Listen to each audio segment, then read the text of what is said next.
एक गांव में राधिका नाम की एक लड़की रहती थी। राधिका बहुत ही शांत स्वभाव की और एक सीधी लड़की थी। राधिका गांव के ही एक सरकारी स्कूल में पढ़ाई करती थी और राधिका के माता पिता साधारण किसान थे। पूरे साल वो लोग खेतों में काम करते थे। राधिका भी उनके घर के कामों में हाथ बटाया करती थी। ऐसे ही सब कुछ ठीक चल रहा था, लेकिन अचानक से सूखा पड़ने की वजह से राधिका के पिता को बहुत ही नुकसान होता है। उस वजह से उनकी आर्थिक हालत भी खराब हो गई। उसके पापा के पास घर चलाने के लिए बिल्कुल भी पैसे नहीं थे। वो घर चलाने के लिए उधार लेने लगे। ऐसे ही बड़ी मुश्किलों से उनका गुजारा हो रहा था। कुछ दिनों बाद राधिका अपनी माँ के पास आई और अपनी माँ से बोली, माँ, मेरी सभी सहेलियाँ पिकनिक पर जा रही हैं। क्या मैं भी उनके साथ पिकनिक पर जा सकती हूँ? वाह बेटा, ये तो बहुत ही अच्छी बात है, लेकिन तुम उनके साथ कैसे जाओगी बेटा? वहाँ जाने के लिए पैसे देने पड़ेंगे और अभी तेरे पापा की हालत बहुत खराब है बेटा। लेकिन माँ, मुझे उनके साथ जाने का बहुत मन है। मैंने उन लोगों को वादा किया है। आप पापा से कहिए ना। राधिका, ऐसे जिद करके कोई फायदा नहीं है। मैंने कहा ना, अभी तेरे पापा के पास इतने पैसे नहीं हैं कि वो तुझे घूमने के लिए दे पाए। आप लोग कभी भी मुझे कुछ नहीं देते। उस दिन आपने कहा था कि इस महीने आप मुझे नए कपड़े खरीद कर देंगी, लेकिन आप मुझे बाजार ही नहीं लेकर गयी। बेटी, अभी तो बड़ी हो गई है, अभी तुझे सब कुछ समझना पड़ेगा। एक बार हमारे सर से ये मुसीबत हट जाए, फिर तू जो चाहेगी मैं वही तुझे दूंगी। इतना कहकर राधिका की माँ वहाँ से चली गयी। अपनी माँ की ये बातें सुनकर राधिका को अंदर ही अंदर बहुत गुस्सा आने लगा। फिर राधिका मन ही मन सोचने लगी, अगर मैं अपने दोस्तों को मना करूँगी तो वो लोग पक्का मेरा मजाक उड़ाएंगे। मैं तो अभी उनके सामने जा ही नहीं सकती। ये सब सोचकर राधिका अपने घर से बाहर निकलकर गांव में ही घूमने लगती है कि अचानक उसने देखा कि उसकी कुछ सहेलियां उसके सामने से ही आ रही थीं। ये देखकर वो उनसे छुपने के लिए उल्टे रास्ते पर जाने लगी। ये सब सोचते हुए ही वो चल रही थी, इसलिए उसे समझ ही नहीं आया कि वो चलते चलते जंगल के बीचों बीच आ गई है। अरे, मैंने ध्यान ही नहीं दिया मैं यहाँ कब और कैसे पहुँच गई। लेकिन ये जगह तो बहुत ही सुंदर है। मैं थोड़ा आगे जाकर देखती हूँ, शायद आगे और भी सुंदर सुंदर जगह हो। ये सोचकर राधिका जंगल में बने एक छोटे से रास्ते से आगे बढ़ने लगी। आगे बढ़ते हुए उसे अचानक से एक रोशनी दिखाई दी। लगता है सामने कोई तो है, लेकिन अगर मैं उसके सामने चली गई तो मुझे खतरा भी हो सकता है। ये सोचकर राधिका पेड़ के पीछे से उस रोशनी को देखने की कोशिश करने लगी। तब उसने देखा कि एक सुंदर सी लड़की हाथ में एक मशाल लिए फूलों के पेड़ से फूल तोड़ रही है। अरे, ये कौन है? मैंने तो सुना था कि इस जंगल में कभी भी कोई नहीं आता है, लेकिन इनको देखकर लगता है कि ये कहीं की रानी है। मुझे यहाँ छिपकर देखना चाहिए। फिर राधिका बहुत देर तक उस पेड़ के पीछे छुपी रही। बहुत देर छिपे रहने के बाद जब उस लड़की का फूल तोड़ना हो गया तो वो लड़की जंगल के दूसरी तरफ जाने लगी। ये देखकर राधिका के मन में और भी उत्सुकता हो गई और वो छुप छुप कर उस लड़की का पीछा करने लगी। पीछा करते हुए वो कुछ दूर तक गई। फिर उसने देखा कि वो लड़की अचानक से गायब हो गई। अरे, ये कैसे हो सकता है? अभी तो वो लड़की यहीं पर थी। शायद वो लड़की आसपास ही होगी। मैं चारों तरफ ढूंढकर देख कर आती हूँ। ये सोचकर राधिका दबे पांव आसपास घूमने लगी और उस लड़की को ढूंढने लगी। तब उसने कुछ ऐसा देखा कि उसकी आंखें खुली की खुली रह गईं। उसने देखा कि उसके सामने एक बड़ा सा महल है और वो महल सोने और चांदी का बना हुआ है। ये मैं क्या देख रही हूँ? इतना सुंदर महल इस जंगल के अंदर, वो भी सोने और चांदी का। मैंने तो गांव वालों को इसके बारे में कहते हुए नहीं सुना। शायद अब मुझे यहाँ से वापस चले जाना चाहिए। ये सोचकर राधिका वहाँ से वापस जाने ही वाली थी, लेकिन उसका मन नहीं माना। उसको लगा कि उसे एक बार उस महल के अंदर जाना चाहिए। ये सोचकर वो उस महल के अंदर चली गई। उस महल में कोई भी नहीं था, लेकिन वो महल बहुत ही सुंदर था। ऐसे ही वो महल में घूमने लगी। कुछ देर बाद घूमते घूमते वो एक ऐसे कमरे में पहुंची जो कमरा सिर्फ लहंगों से भरा हुआ था, और वो लहंगे बहुत ही सुंदर थे। वो लहंगे देखकर राधिका को बहुत पसंद आया। फिर उसने कहा, काश मेरे पास भी ऐसे लहंगे होते तो मैं इनको पहनकर कितनी सुंदर लगती, और मेरी सहेलियां भी मेरे कपड़ों का मजाक नहीं उड़ा पाती। ये सोचकर वो उन लहंगों को देख रही थी कि तभी अचानक से उसके पीछे से उसे एक आवाज आती है। क्या हुआ? तुम्हें ये लहंगे पसंद आए हैं? अगर तुम चाहो तो तुम इन्हें अपने पास रख सकती हो। ये आवाज सुनकर राधिका बहुत चौंक गई। उसको लगा कि वो अब पकड़ी गई है। ये सोचकर वो जैसे ही डरी डरी पीछे मुड़ी तो उसने देखा कि उसके पीछे वही लड़की खड़ी है जो कुछ देर पहले जंगल में फूल तोड़ रही थी। उनको देखकर राधिका और भी ज्यादा डर गई, और वो डरी हुई आवाज में उस लड़की से बोली, मुझे माफ कर दीजिए, मैं यहाँ चोरी करने नहीं आई हूँ। मैंने ऐसा महल कभी भी नहीं देखा, इसीलिए मैं बस यहाँ घूमने आई थी। तुम्हें मुझे कुछ समझाने की जरूरत नहीं है, मुझे सब कुछ पता है। तुम कौन हो और यहाँ क्या करने आई हो?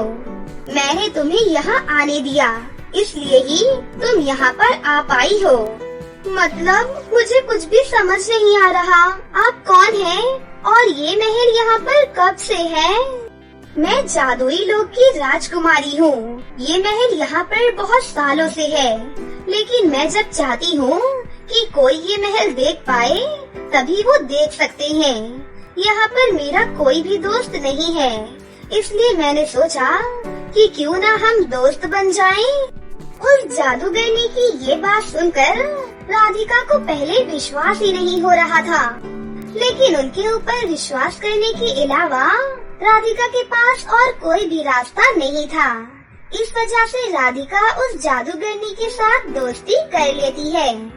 कुछ देर में ही उन दोनों में बहुत ही अच्छी दोस्ती हो जाती है। उसके बाद राधिका रोज रोज वहाँ पर आने लगी।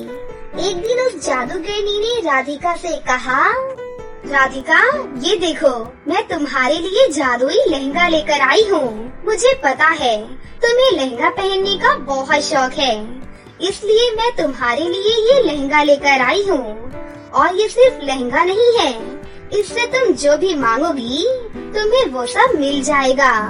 जादूगरनी की ये बात सुनकर राधिका बहुत ही खुश हो गई और वो जादुई लहंगा लेकर अपने घर वापस चली गई। उसके घर वालों को भी उस जादूगरनी के बारे में पता था, इसलिए जब से राधिका वो लहंगा लेकर घर आई थी, उसके घर वालों को भी जो चीज चाहिए होती थी वो उस लहंगे से मांग लेते थे। ऐसे ही कुछ दिनों में ही राधिका बहुत ही अमीर हो गई, और राधिका के घर वालों के अमीर होने की वजह से लोगों को ये बात खटकने लगी।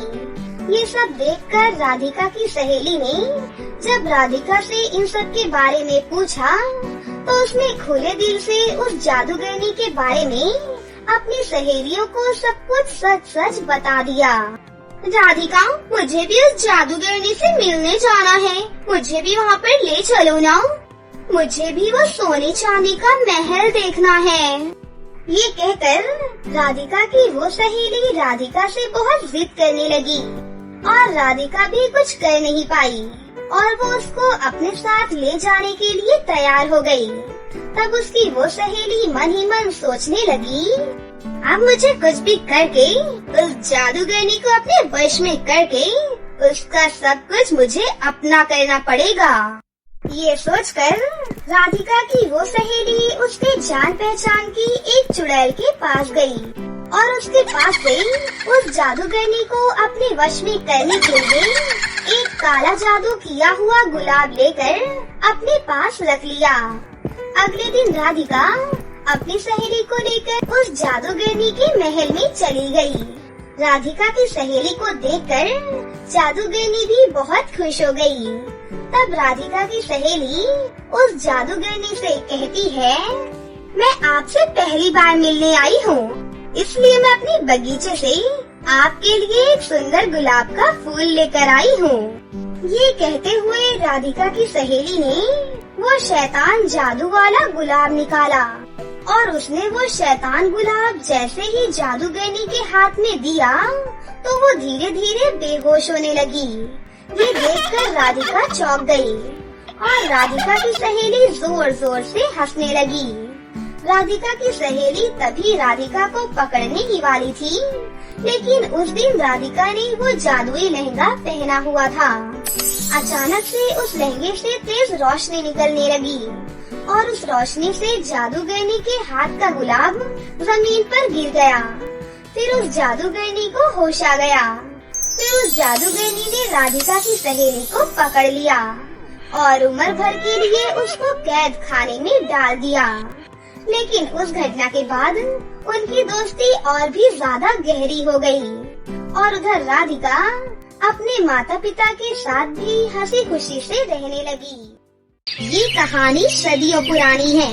एक छोटे से गांव में मनोरमा नाम की एक औरत अपनी 7 बेटियों के साथ रहती थी। मनोरमा की सभी बेटियों को खाने का बहुत शौक था और वो सातों हर वक्त बस खाने के बारे में ही सोचा करती थी। दूसरी तरफ ज्यादा खाना खाने की वजह से वो सातों बहुत ही मोटी और आलसी हो गई थी। सातों बहनें पूरा दिन बस टीवी के सामने बैठकर खाना ही खाया करती थी और घर का कोई भी काम नहीं करती थी। उनकी बेचारी बूढ़ी माँ को ही बाहर का और साथ ही घर का भी सारा काम करना पड़ता था। इसी वजह से उनकी तबीयत भी बहुत खराब रहती थी। साथ ही वो बूढ़ी माँ हमेशा अपनी सातों बेटियों के भविष्य के बारे में परेशान रहती थी। फिर एक दिन वो अपनी बेटियों से बोली, इस बुढ़ापे में मैं सारा दिन खेतों में मजदूरी करके पैसे कमाती हूँ और तुम सभी सारे पैसे अपने खाने में ही खर्च कर देती हो। साथ ही तुम सातों घर का कोई काम भी नहीं करती हो, वो भी मुझे ही करना पड़ता है। कम से कम इस बुढ़िया का तो ख्याल करो। तुम सबको मेरे साथ खेतों में काम करके अपनी माँ की मदद करनी चाहिए, लेकिन तुम सबको तो जरा भी शर्म नहीं आती। अरे माँ, अब फिर से शुरू हो गई? चुप रहो। अरे मेरे कान दुख रहे हैं। सुनो माँ, तुम्हारा ये रोज रोज का भाषण सुनकर हमारा सर दुखने लगता है। जाओ जल्दी खेत में काम के लिए, देर हो रही हो आप। हे ऊपर वाले, लगता है तूने ये 7 बेटियां देकर मेरी जिंदगी नर्क बना दी। ये सभी बहुत ही मतलबी हैं, इनका कुछ नहीं हो सकता। लेकिन मैं तो माँ हूँ, मुझे इन्हें पालना ही पड़ेगा। पता नहीं जब मैं नहीं रहूँगी तो इन सातों काम चोरों का क्या होगा। इसी तरह जब भी मनोरमा उन्हें कुछ भी समझाती तो वो सातों बहनें हमेशा अपनी माँ की बातों को इग्नोर कर दिया करती थी। उसके बाद मनोरमा खेतों में काम करने के लिए चली जाती है। इस तरह से दिन बीत रहे थे, लेकिन उन सातों बहनों की खाने की आदत और आलस बिल्कुल भी खत्म नहीं होता। फिर एक दिन अचानक बाहर बहुत तेज बारिश होने लगती है और बिजलियाँ भी कड़कने लगती हैं।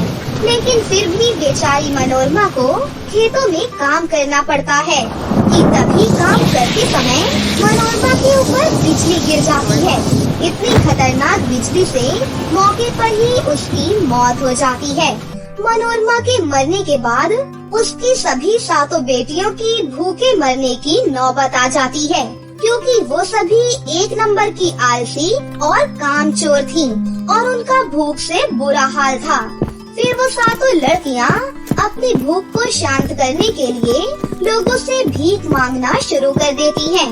लेकिन उन्हें कोई भी भीख नहीं देता है। जब से हमारी माँ मरी है तब से हमारी जिंदगी नर्क बन गई है। हम तो दाने दाने के लिए तरस रहे हैं। अब हमारे साथ पता नहीं क्या होगा। हमें खाना कहाँ से मिलेगा? अब तो हम भूखे ही मर जाएंगी। चलो पास के जंगल में चलते हैं। मैंने सुना है वहाँ पर फलों के बहुत सारे पेड़ हैं। अरे हाँ, जल्दी चलो, नहीं तो मेरी जान ही निकल जाएगी। उसके बाद वो सातों बहनें पास के जंगल की ओर जाने लगती हैं। जब वो जंगल में पहुंचती हैं, तो उन्हें सामने एक बड़ा सा पेड़ दिखाई देता है। तो वो सभी बहनें उस पेड़ के पास जाकर खड़ी हो जाती हैं। तभी वो पेड़ उनसे बोलने लगता है। मैं एक जादुई पेड़ हूँ। तुम सबकी बुरी हालत देखकर मुझे तुम पर बहुत तरस आ रहा है, इसीलिए मैं तुम सबकी मदद करना चाहता हूँ। उसके बाद वो जादुई पेड़ सातों बहनों के सामने कुछ फल गिरा देता है और कहता है, ये सारे जादुई फल हैं, इन्हें तुम खा लो। उसके बाद तुम सभी के पास 7 जादुई साड़ी आ जाएंगी, जिससे तुम जब चाहे तब ढेर सारा खाना प्रकट करके खा सकती हो। ये सुनकर वो सातों बहनें बहुत खुश हो जाती हैं और उसके बाद वो एक एक करके सारे फल खाने लगती हैं। सारे फल खाने के बाद अगले ही पल उन सातों के पास जादुई साड़ियाँ आ जाती हैं और वो सभी परियों की तरह खूबसूरत बन जाती हैं। ये चमत्कार देखकर उनकी खुशी का कोई ठिकाना ही नहीं रहता। उसके बाद वो सभी उस जादुई पेड़ का शुक्रिया अदा करके अपने गांव वापस लौटने के लिए निकल जाती हैं। फिर अगले दिन से वो सभी बहनें अपनी जादुई साड़ी की शक्ति से ढेर सारा खाना प्रकट करती हैं और पूरा दिन अच्छे अच्छे खाने मंगाकर उन्हें खाने लगती हैं। इसी तरह एक दिन वो सभी अपने घर के बगीचे में स्वादिष्ट खाना खा रही थी। तभी वहाँ से एक छोटा सा भीख मांगने वाला लड़का जा रहा था, जो कि कई दिनों से भूखा था। जब वो उनके घर के पास आता है और इतने स्वादिष्ट स्वादिष्ट खाने देखकर उसके मुंह में पानी आ जाता है। तभी वो उन सातों बहनों के पास खाना मांगने के लिए जाता है। दीदी, मैंने 2 दिन से कुछ भी नहीं खाया है। मुझे बहुत भूख लगी है। दया करके मुझे थोड़ा सा खाना दे दो। अरे तू कौन है और हमारे घर के अंदर कैसे घुस गया? अगर तूने खाना नहीं खाया तो हम क्या करें? हमने तेरा ठेका ले रखा है क्या? चल भाग यहाँ से। अरे यहाँ खड़े होकर हमारे खाने को नजर लगा रहा है? चल इसी वक्त भाग जा, वरना मैं तेरी आंखें निकाल लूंगी। प्लीज दीदी, दया करके मुझे थोड़ा सा ही खाना दे दो। मुझे बहुत भूख लगी है। अरे एक बार कह दिया ना, नहीं देंगे खाना तो चला जा यहाँ से, नहीं तो तेरी बहुत पिटाई करेंगे। लेकिन वो लड़का वहाँ से नहीं जाता और उनसे खाना मांगने के लिए मिन्नतें करने लगता है। ये देख उन सभी बहनों को और ज्यादा गुस्सा आ जाता है। दीदी मुझे चक्कर आ रही है। मुझे थोड़ा सा ही खाना दे दो। प्लीज दीदी, दे दो ना दीदी। लगता है ये ऐसे नहीं मानेगा, इसे सबक सिखाना ही पड़ेगा। चलो बहनों, शुरू हो जाओ। उसके बाद वो सभी बहनें मिलकर उस छोटे लड़के की पिटाई करने लगती हैं। तभी ये सब कुछ उनके पड़ोस में रहने वाली शिवानी नाम की लड़की देख लेती है और उसे ये सब देखकर बहुत बुरा लगता है। फिर वो जल्दी से दौड़ती हुई उनके घर पर आ जाती है और उस छोटे से गरीब लड़के को उन बहनों से छुड़ा लेती है। तुम सब मिलकर इस गरीब और मासूम लड़के को मार रही हो, तुम्हें शर्म आनी चाहिए। ये बेचारा तुमसे थोड़ा सा खाना ही तो मांग रहा है। हाँ तो ये मांगेगा और हम खाना इसे दे देंगे। अगर तुझे इतना ही शौक है तो इसे अपने घर पर लेकर जा और जितना खिलाना है उतना खिला। तभी वहाँ पर गांव के बहुत सारे लोग इकट्ठा हो जाते हैं। फिर सभी लोग शिवानी की बात से सहमति जताते हुए उन सभी बहनों को भला बुरा कहने लगते हैं। उसके बाद सभी लोग उन्हें बोलकर वहाँ से चले जाते हैं। इधर शिवानी उस लड़के को अपने घर पर ले जाती है। अरे बेटा, तुम तो इतने छोटे हो, तुम्हारे माता पिता कहाँ पर हैं? और तुम भीख क्यों मांग रही हो? दीदी, मैं जब 3 साल का था तभी मेरे माता पिता मुझे छोड़कर चले गए थे। अब मेरा इस दुनिया में कोई भी नहीं है, इसलिए मैं भीख मांग कर ही अपना गुजारा करता हूँ। अब से तुम और मैं अनाथ नहीं है। आज से मैं तुम्हारी बहन हूँ और तुम मेरे भाई हो। हम दोनों एक साथ मिलकर रहेंगे। चलो अब तुम यहाँ पर बैठ जाओ, मैं तुम्हारे लिए गर्मा गर्म खाना लेकर आती हूँ। ये सुनकर वो गरीब लड़का बहुत खुश होता है और आराम से वहाँ पर बैठ जाता है। फिर शिवानी उसे खाना देती है और वो भर पेट खाना खाता है। यहाँ दूसरी तरफ उन सभी बहनों को गांव वालों पर बहुत गुस्सा आ रहा था। आज इन गांव वालों ने हमें बहुत भला बुरा कहा है, हमें इन्हें सबक सिखाना चाहिए। लेकिन हम क्या कर सकते हैं, हमारे पास जो जादुई साड़ी है इससे तो सिर्फ खाना ही प्रकट किया जा सकता है। चलो हम सब एक काम करते हैं, उस जादुई पेड़ के पास चलते हैं और उससे और भी जादुई फल मांगकर खा लेंगे, ताकि हमारे पास और भी जादुई साड़ियाँ आ जाएं। उसके बाद हम इन गांव वालों को सबक सिखाकर इनकी अकल ठिकाने लगाएंगे। फिर वो सातों बहनें फिर से उस जादुई पेड़ के पास पहुंच जाती हैं। सुनो जादुई पेड़, हमें गांव के लोगों को सबक सिखाना है, इसीलिए तुम हमें ऐसी जादुई साड़ियाँ दो जिससे हम गांव वालों की पिटाई कर सके, क्योंकि उन्होंने हमें बहुत भला बुरा कहा है। अरे नहीं नहीं, ये तुम लोग कैसी बातें कर रही हो? मैं लोगों के अच्छे कामों में मदद करता हूँ, बुरे में नहीं। मैं इस बुरे काम में तुम्हारा साथ नहीं दूंगा। तुम सब यहाँ से वापस चली जाओ। पेड़ की ये बात सुनकर उन सातों बहनों को बहुत गुस्सा आ जाता है। अरे ये जादुई पेड़ तो हमारी बात ही नहीं मान रहा, चलो हम इसे ही काट कर फेंक देते हैं। फिर वो सातों बहनें उस जादुई पेड़ के चारों तरफ खड़ी हो जाती हैं। लेकिन जैसे ही वो जादुई पेड़ को छूने जाती हैं, कि तभी उन्हें बिजली का झटका लगता है और वो सभी जमीन पर मुंह के बल गिर जाती हैं। मैंने तुम सबकी मदद करके बहुत बड़ी भूल कर दी। तुम सब बहुत ही मतलबी और जालिम हो। अब मैं तुम्हें नहीं छोड़ूंगा। उसके बाद वो जादुई पेड़ उन सातों बहनों पर ढेर सारे पत्थरों की बारिश करने लगता है। अरे मर गई रे, मेरा सर फूट गया। अरे कोई बचाओ मुझे, अरे मेरी टांग टूट गई, कोई तो बचाओ मुझे, अरे उठाओ मुझे। फिर वो जादुई पेड़ उन सभी बहनों की जादुई साड़ियाँ छीनकर उन्हें पहले की तरह मोटी और बदसूरत कर देता है। चलो भागो यहाँ से, वरना मैं तुम सबकी जान ले लूँगा। फिर वो सभी बहनें जादुई पेड़ से डरकर वहाँ से भागने लगती हैं।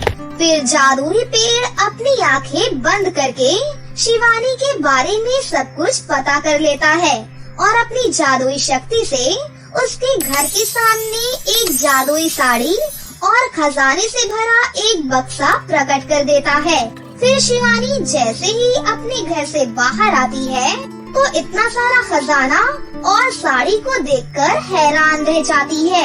अरे ये सुंदर सी साड़ी किसकी है और ये इतना सारा खजाना? चलो इसे अंदर लेकर चलती हूँ। फिर शिवानी वो साड़ी और खजाना लेकर अपने घर के अंदर आ जाती है। ये देखो भाई, मुझे घर के बाहर ये सुंदर सी साड़ी और इतना सारा खजाना मिला है, पता नहीं ये किसका है। शिवानी के इतना बोलते ही वो जादुई साड़ी बोलने लगती है। हेलो शिवानी, मैं जादुई साड़ी हूँ और मुझे जादुई पेड़ ने तुम्हें दिया है। अब तुम गरीब नहीं रहोगी, तुम्हें जो कुछ भी चाहिए वो तुम मुझसे मांग सकती हो, बस जल्दी से मुझे पहन लो। ये सुनकर शिवानी और उसका छोटा भाई बहुत खुश हो जाते हैं। फिर जल्दी से शिवानी उस जादुई साड़ी को पहन लेती है। हे जादुई साड़ी, हमें एक सुंदर सा घर दे दो जिसमें मैं और मेरा भाई सुकून से और आराम से रह सकें। शिवानी के इतना कहते ही जादुई साड़ी अपना कमाल दिखाती है और उसके छोटे से घर को एक आलीशान घर में बदल देती है। शिवानी के अच्छे कर्मों की वजह से उसकी जिंदगी बहुत खुशहाल हो जाती है और वो अपने भाई के साथ हंसी खुशी से अपनी जिंदगी जीने लगती है। और इस तरह उन 7 घमंडी बहनों को उनके किए की सजा मिल जाती है। उस दिन के बाद से वो सभी बहनें सड़कों पर भीख मांगकर गुजारा करने पर मजबूर हो जाती हैं। इसीलिए कहते हैं ना कि लालच बुरी बला है।